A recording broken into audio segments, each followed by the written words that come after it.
Going, guys. I'm just gonna talk a little bit about goose calling today, and I think I'm gonna teach you guys how to do the honk first, and then we'll get into other goose calling tips. So the first thing you want to do is you want to figure out your positioning on your call.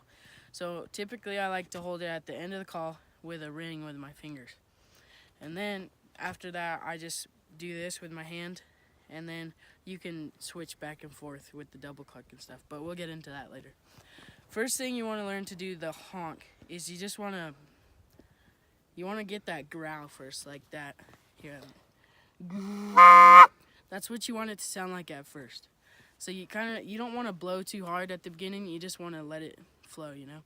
Like you want to say like goot into the call with like a raspy at the end, like you have braces on, a lisp. That's what it's called. But you want to go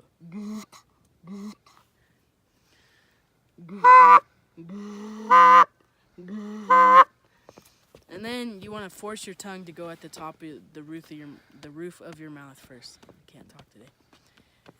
And that'll make it finish off with that high note, like this.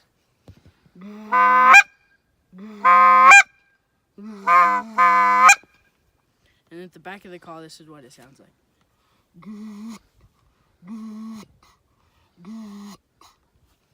And yeah, that's the honk, and now you guys try it.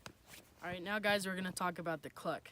The cluck isn't that hard, it's a lot like the honk. You just gotta say goot a lot faster.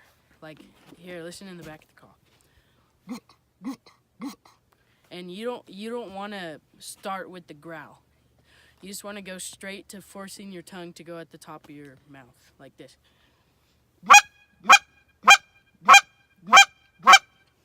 And then, yeah, that works pretty good if you can mix that in with the honk and the double cluck and the spit cluck and all that stuff.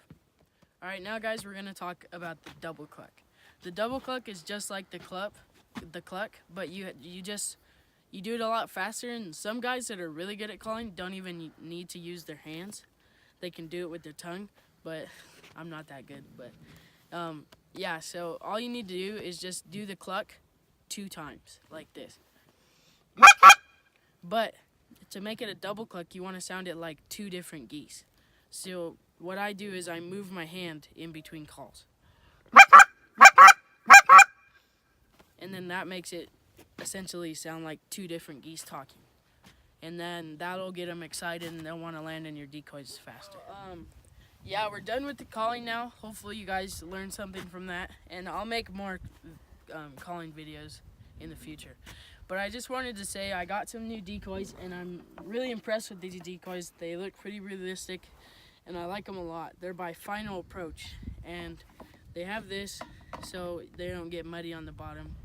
And I just really like them. But one disadvantage of them is they have this, I can't remember what it's called, but it's like cloth heads, and that'll make them get really dirty and hair stick to them and stuff. But other than that, they're really good decoys. They look really realistic, and I'm really pleased with them. You guys should check them out. So guys, I really hope you learned something in that video. This is going to be it for the video. I will definitely make more videos in the future. So make sure you check them out, like and subscribe.